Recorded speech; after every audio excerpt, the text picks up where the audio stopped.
Hi, I'm Pamela Rucker, contributing editor for CIO.com. Cyber threats such as ransomware attacks represent an existential threat for businesses. IT leaders increasingly understand that strategic cyber resiliency planning delivers more than just peace of mind. It delivers business continuity, compliance, and consistent customer experience. During their average 4.6-year tenure, a CIO will experience over 1,200 cyber attacks. The exhaustive planning required to ensure holistic resilience against threats incurs substantial cost, both from an expense and a staffing perspective. And with increased regulatory scrutiny, organizations are tasked with finding a balance between compliance demands, along with managing and augmenting existing protections. In this discussion brought to you by Hitachi Vantara, we are going to hear from leaders in the field about what it is like to face an attack and how they think a holistic, closed-loop approach from preparing to recovering and back again should become part of enterprise strategy. For this discussion, I am joined by Tanisha Martin, the Executive Director and Chairwoman at Black Girls Hack. She is a speaker and a mentor who looks to create a safe space for Black girls in cybersecurity. Scott Schober is the President and CEO of BVS Systems and the best-selling author of Senior Cyber, Hacked Again, and Cybersecurity is Everybody's Business. And Kane McGladrey, Field CISO at Hyperproof, and Senior IEEE member and an enterprise thought leader. Hello, everyone. So let's get to some questions. Look, we know that cyber criminals can bring businesses to a standstill. We all know that. So with consequences that reach both far and wide, an interesting way to start this discussion might be to say, what is it really like to face an attack? So what do people initially do? How do they initially feel? Scott, I know that you have some experience with that. Yeah, firsthand I experienced it. We're running a cyber security company. We make wireless threat detection tools. A number of years ago, we were targeted and hacked repeatedly. And we had a credit card, debit card compromised, Twitter account was taken over, had repeated DDoS attacks, distributed denial of service attacks, so we couldn't have any online commerce. It was a mess for the business. And finally, we had $65,000 stolen out of our checking account. It was a mess, and it became a federal investigation with paperwork and letters and so on and so forth. And it took a lot of time to discover what happened, the mistakes that were made. And I learned a lot of it in the process. And when that all unfolded, it was kind of interesting because I got a phone call from Associated Press, and they said they were doing some feature stories on companies that were hacked and compromised. And I said, oh no, it's the last thing I want to do is go on the record talking about this. And I said, okay, I will acquiesce and I'll share my story as long as I could share the mistakes I made, but also the things I learned, so hopefully other business owners don't traverse down that same path that I've done. And they agreed and I agreed, and it worked out very well, and I felt good. It felt almost like a relief being transparent, coming clean and explaining, hey, we made some mistakes and here's what happened. But more importantly, here's what I learned from it so you don't make the same mistakes that I make. And I think that's a really important thing, a takeaway that I got from it. It led to me writing my first book, Hacked Again. Be transparent if you're a company and share your mistakes. That's important because you learn from your mistakes, and maybe even more important, other people can learn a lot from your mistakes. Yeah, because I can imagine that all of us have this moment when you just shock and dismay when you're initially attacked, right? You feel fear, you feel shame, you feel embarrassment. And to your point, nobody wants to share any of that with everyone else. And Kane, I want to ask you, because when we see this happen, a lot of times people might take this personally. So do you ever feel like the pressure of this makes leaders worry about their own personal liability? I think that it does. And I think that having your business be attacked is an emotionally jarring moment. And it is a real test of senior management and the board's commitment to managing effective cyber risk and effective business risk, which are functionally the same thing, where that response is going to be informed by the relationships everyone has, more so than the technology. It's going to direct the resources, it's going to direct public relations, it's going to direct internal communications to the employees. And having that early agreement of here's how we will handle this event, because it will happen. It's we're no longer in a field of play where it's an if, it's a when.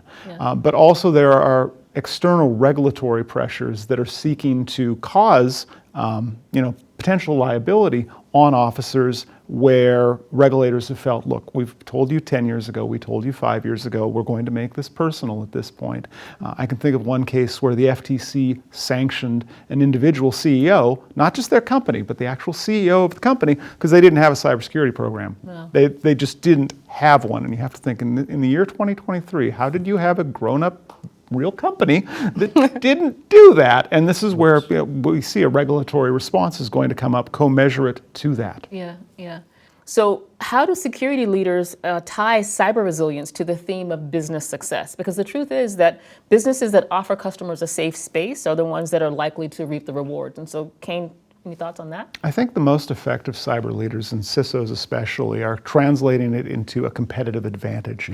A lot of third-party risk management forms that I see, which are inevitably spreadsheets, are what types of third-party attestation do you have that says you know what you're doing? And they're looking for like a ISO 27001 or a SOC 2 Type 2 management report that shows that your business is trustworthy for our business to do with. And that's really as a result of the increased number of breaches that are happening in partner ecosystems. I read a recent report that said 90% of companies had a partner in the past 2 years who'd sustained a breach. I think the other 10% just might not have known about that.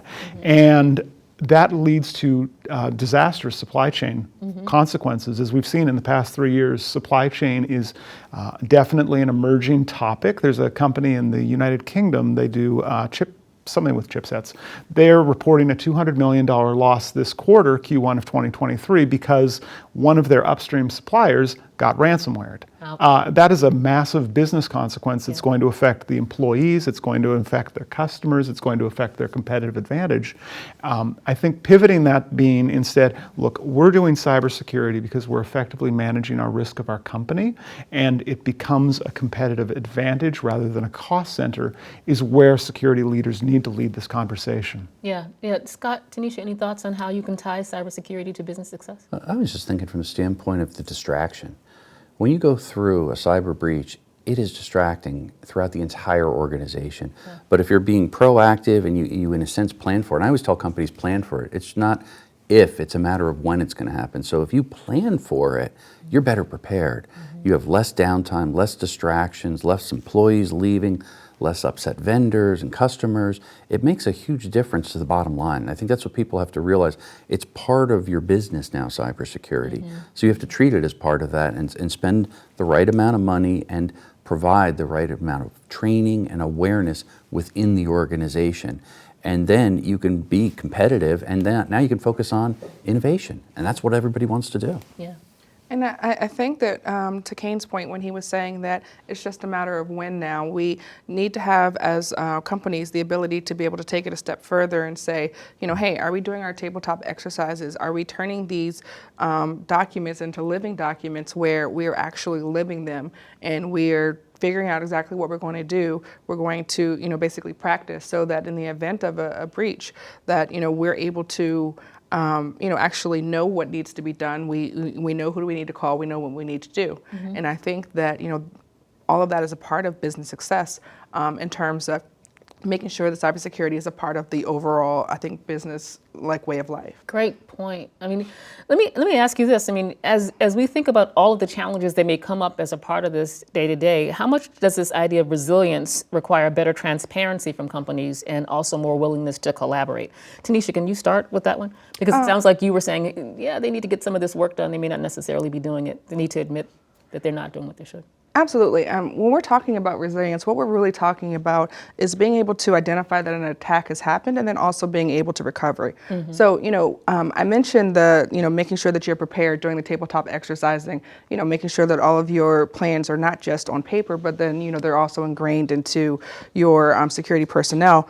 But, I think that it's also important that we, collaborate and we share information.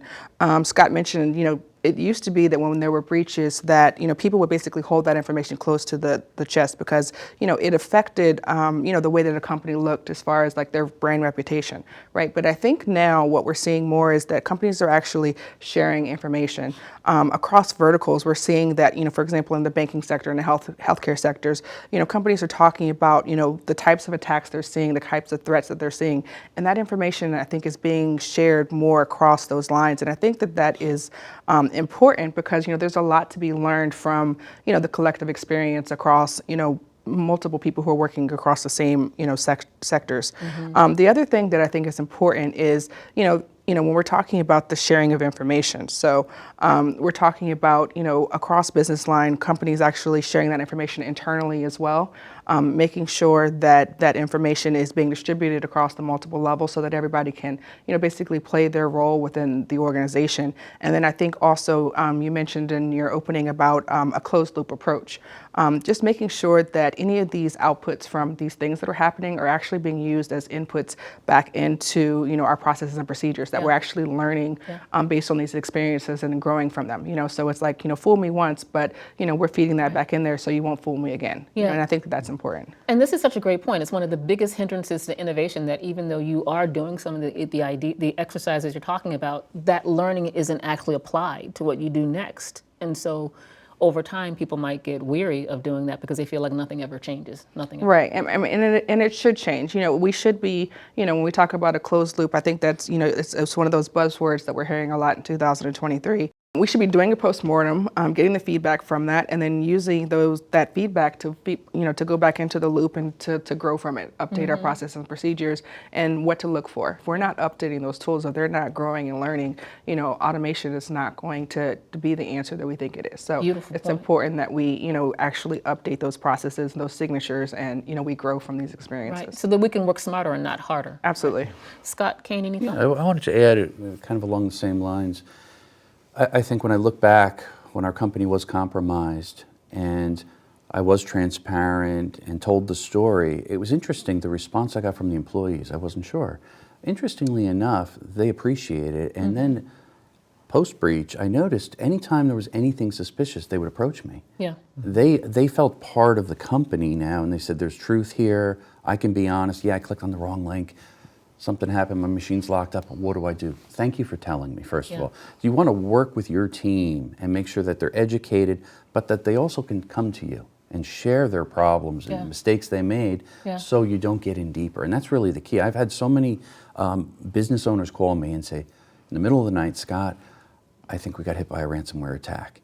I was like, okay, what did you do? I didn't do anything, I called you. I said, well, okay, let's go down the list and step through some things. And they're like, I don't want to tell anyone about this. I can't admit it, it's embarrassing. I'm like, wait a minute, stop. I said, do you need help or not? You have to go through the proper procedures and let people know.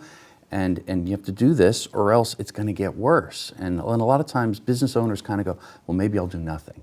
And I'm like, that's not an answer. You can't put your head in the sand when you have a serious problem. And I think being transparent, whether it's a small business or a large corporation, that's important because as you mentioned even about the brand, it affects your brand, especially if you're a public company. You gotta come clean. You look at many of the large brands and some of them, you found out about it months or a year later that there was a breach. Or years. Or years. And some of them were instant. Some of the biggest breaches that come to my mind that they actually responded quickly and they told you, here's what happens, here's the mistakes we made, here's what we've done, here's the corrective action going forward. You say, you know what? They were transparent, they told everybody, they have a plan in place, this probably won't happen again. But if it does, they're prepared. And that's what all businesses just really want to be prepared.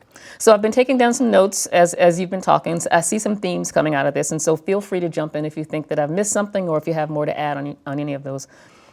Security helps businesses to push their competitive agendas forward with confidence, correct? Yes? Especially now with so many of us relying on data to innovate and to deliver on our promises to sort of serve the customer with some level of operational excellence, right? Companies need broad ecosystem support in order to focus on this properly. They can't just focus on IT and security doing that alone. Is that fair? Companies really need to learn from their past attacks to prevent future ones. And this closed loop process can help everybody get better at understanding threats and protecting their data.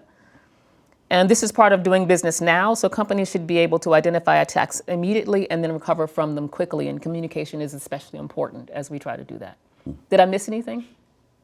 Okay, so let's look a bit at compliance and data protection then. So privacy is a growing concern for lawmakers and citizens, and so how can businesses keep data protected, highly available, and be sure that they're complying with all of the current laws and regulations that we find ourselves dealing with. Tanisha, do you want to take a stab at that one? Absolutely. I think it's important when we're looking at data and privacy protections that we're making sure that we're staying up to date.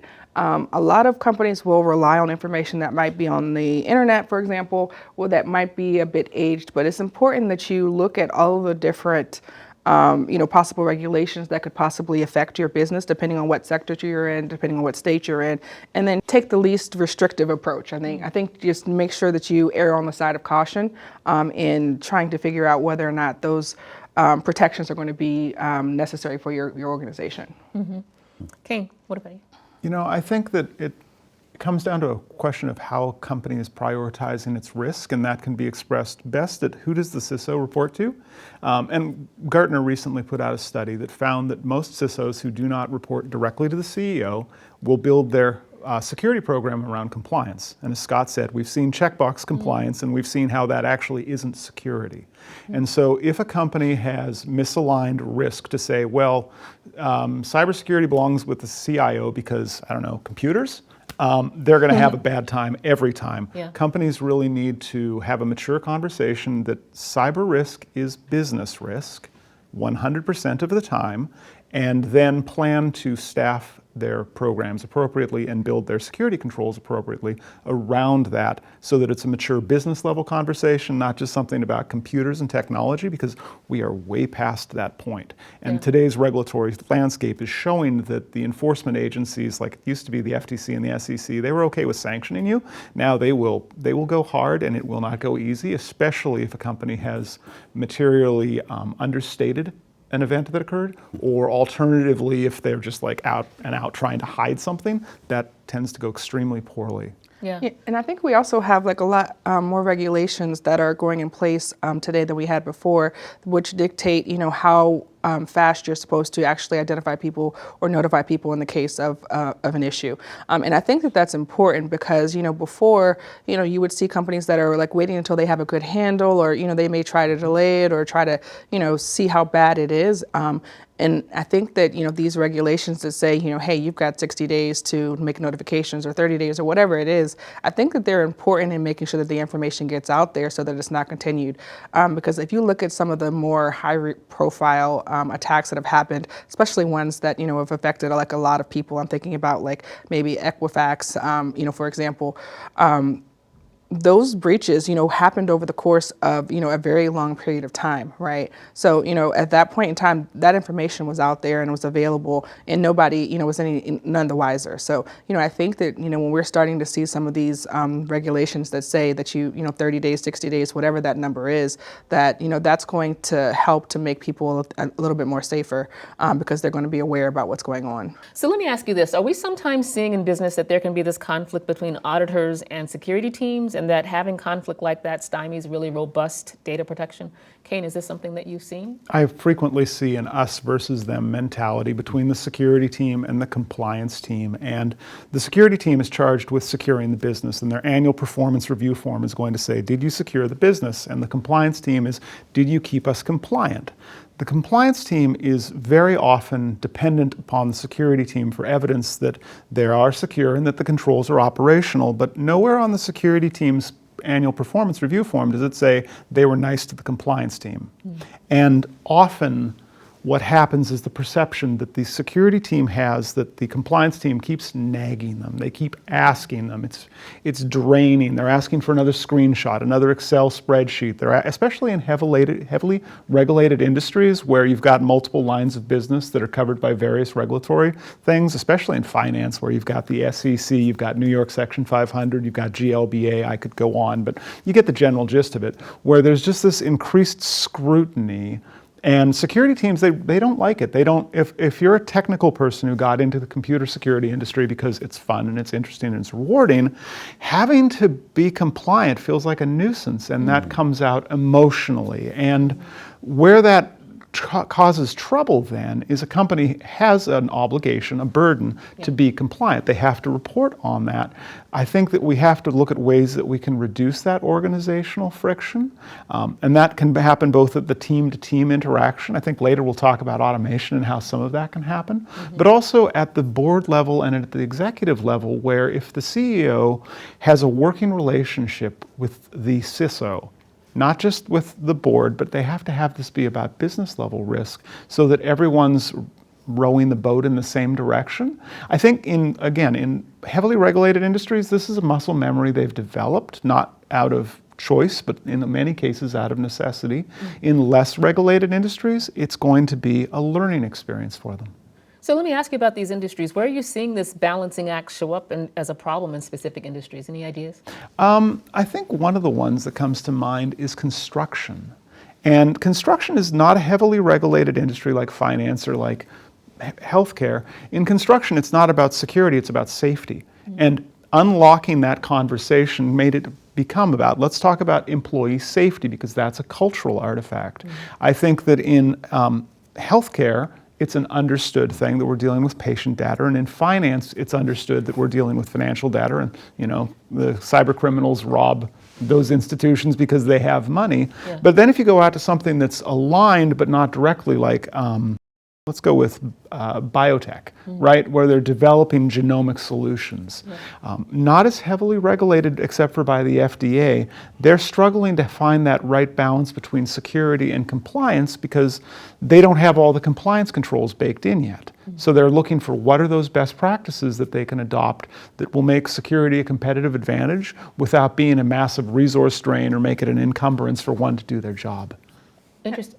And I was going to say, I think when we're talking about best practices, one of the things I think I see doing that's done well in the energy sector is that safety is a company priority, right? So even if you're in IT or even if you're in, you're a help desk, whatever the case may be, the overall safety numbers for the company are a part of the performance evaluations for the entire org structure, right? So, I don't think that we see that as much in healthcare companies and, for example, in the financial sector, right? I think that it's important when we're talking about, this is in the performance evaluations for, for example, the compliance people, but not the healthcare, or the compliance people, but not the actual security people. That is important that it be across the board, right? And I think that to your book's title, that it's everybody's business, that it should be an evaluation metric across the board, right? Not just for the people who are actually on the front lines or doing the day to day, but I think down to even the janitors or the whoever's in the business. I think it's a part of the organizational culture that security should be something that's everybody is required to maintain. Yeah, I agree. Scott, anything? And I think building upon her point, when it becomes a cultural, within an organization and the teams work together, there are some great success stories. I think about in the financial sector, one of the largest financial hacks that happened a number of years ago with this breach. How did they respond to it? Well, they responded immediately. They told the shareholders, the public, what happened, what went wrong, what they're going to do. They committed over $500 million toward future cybersecurity upgrades so it doesn't happen again. So when it's clear leadership that takes command and explains it to everybody out there, and everybody in the organization works together as a team, they can do well. That company's doing very well now. They grew rapidly after that, despite the fact that they had a major data breach in one of the largest financial companies. So it's all in how you handle and respond to the crisis at hand. Great point. Automation and security is really a big talking point right now, but I think it's vital that we understand what that means. So Scott, let me ask you, how can businesses leverage automation to deal with some of the threats that they're seeing? Well, I think it's having that right balance. Use automation for where it can be effective. In other words, for the repetitive, mundane tasks that humans honestly aren't that good with. We make mistakes, we get bored, and that's a perfect scenario for automation in cyber. Take care of those mundane, repetitive problems. And you could use different types of technology along with that, anomaly detection. Maybe something like you see, I don't know, something's logging into the bank credentials 10 times in a row. Well, that's not normal. Yeah. That's mundane for a person to see that and observe it. It's not going to happen, but a computer can do that. Yeah. And raise a red flag, and now you can go investigate it and make a difference. So I think using automation in the right area will actually make a huge difference. And now it allows you to really concentrate the human factor, which is the important factor, Yeah. hopefully the people, we can now focus on the business at hand and being productive and being innovative. But yet we still want to keep that human factor into it. The human, I think, is really helping automate the process. Yeah. They look at it and they give the real input, so automation can be corrected. It's almost like the argument of artificial intelligence. If you don't have a human behind it, Yeah. it's not very intelligent. Yeah. And I think the same thing applies with automation in the world of cyber. Having humans behind it, taking real world data, big data that they have a ton of, analyze it and now feed that so certain tasks can be properly automated. And then you could solve a lot of the cybersecurity problems. Not all of them, but a lot of them. But never keep the human factor out of it. I think that's key. Yeah, I like the phrase that's come out in research called human plus machines, instead of humans instead of machines, right? Kane, what are your thoughts on that? You know, I think that Scott's right in that a lot of the mundane and boring stuff needs to be automated, and that is the security controls. We should be able, like, we're at a point that we should be able to automate that stuff and just check, see, is this working? Is it doing anything unusual? Similarly, at a management level, we should be able to go, hey, is this compliant? Or is the vulnerability scanner running? Is the patching running as expected? And then catch those anomalies that happen. Beyond that, though, then, that gives people the time to be creative. I think that threat hunting as a discipline is something that most businesses should be leaning into at this point, where if you've automated most of the things that are going to be, your average bad stuff on the internet, go look for the other stuff that you're otherwise missing, and your staff will appreciate that. Yeah. Or your compliance team, like, what else could they be, instead of asking for yet another PDF of the same document, can they look at it and say, what else could we be doing to increase our competitive advantage? Because what we've seen is, as companies can move away from that rote things, they can actually make security a competitive advantage to against their market, where it's no longer a cost center. Yeah. Because nobody wants to work in an industry where the best thing that happened that day is nothing bad happened. Absolutely. Security is there to enable the business. It's not there to be a cost drain. Right. I was just going to say, also, if you look at penetration testing from a discipline, right? You start off with the vulnerability scanners, you start off with the automated tools, right? But that's not the end of it, right? Because if that was the end of it, then, there wouldn't be a need for pen testers, right? I mean, I think the ability to be able to take those results and then be able to dive deeper to actually take a look and see, what vulnerabilities there. I think that making sure that you have that human piece is essential. I think not just in the offensive space, but also in the defensive space as well. So, I think to your point of, hey, it's the human factor is important. It's important that we have these automated tools. It's important that we are, updating them. We talked about the closed loop. It's important that we are updating our signatures or updating our automated systems. But at the same time, there needs to be a human that is involved in this process to be able to, take it deeper, to be able to look take a deeper look, and then in some cases, be able to see whether or not proof of concept needs to be developed, or I think that the human plus person, the human plus automated system is very important. We talk about how technology aids automation of tasks, but can it also support more widely to protect and recover data? Because we had this conversation about this idea of human plus machine work. How does getting all of this together in one consolidated way help the way that leaders work every day? Tanisha, I'll start with you. So I think that when we're in the middle of an attack, we're actually going to have input sources from a lot of different systems that are basically being put forward. So I think in this case, a single dashboard, which basically serves as a point of reference for all of these different sources of information, will help us to be able to correlate and be able to see all of the indicators of compromise, right?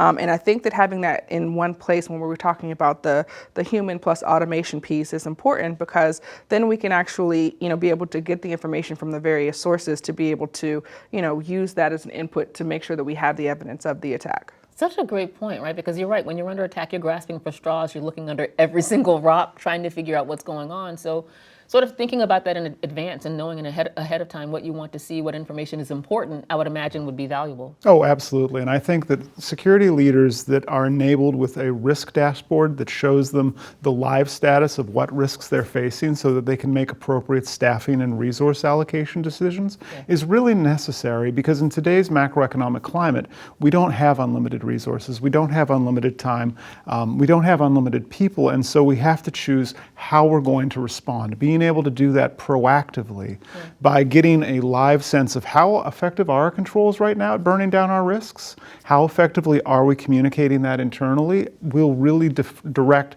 and sometimes deflect and prevent, or at least constrain any events that occur before they turn into a full-blown incident. Whereas looking hindsight, that's probably the sorts of things that Tanisha was saying, that, like, that's the kind of thing you want to have. You want to have a dashboard that shows in the middle of attack what's going on, but it's better if you can understand where the most likely attack vectors will be proactively so you can staff for them. Yeah.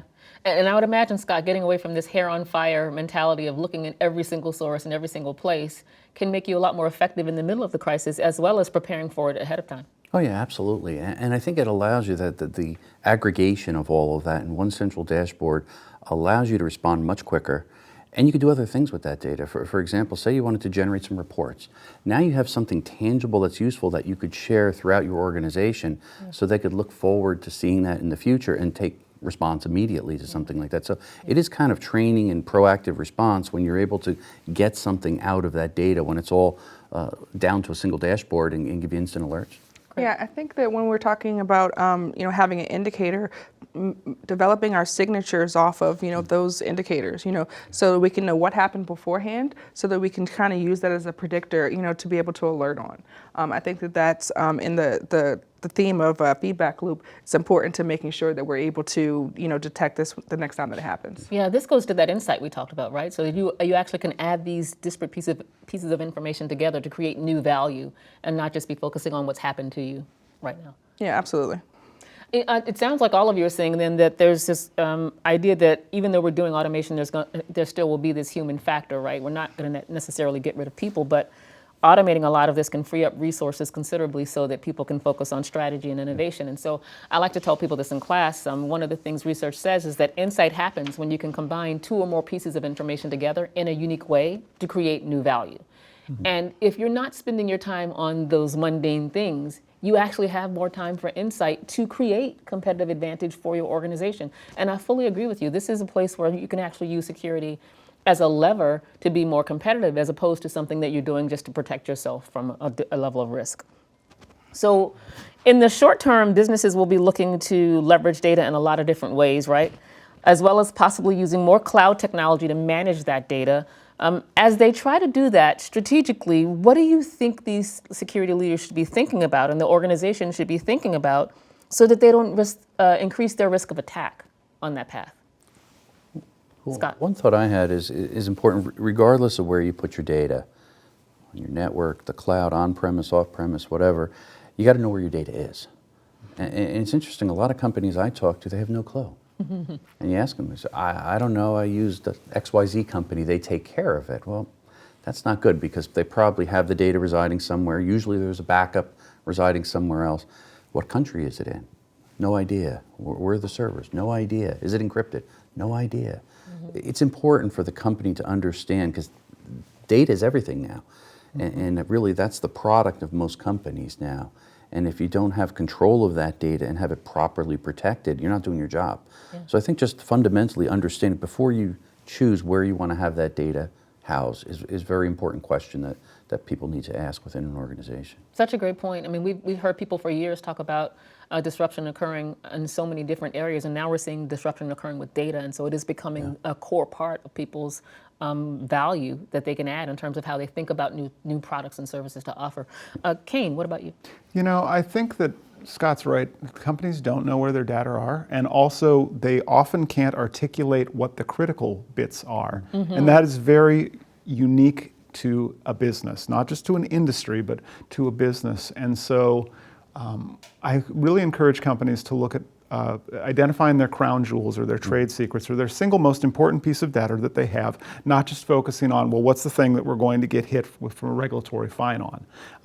A good example is in manufacturing, right? You might think, well, our intellectual property for the thing that we manufacture, that's the top. No, it's not. It's probably not. You might feel that it is.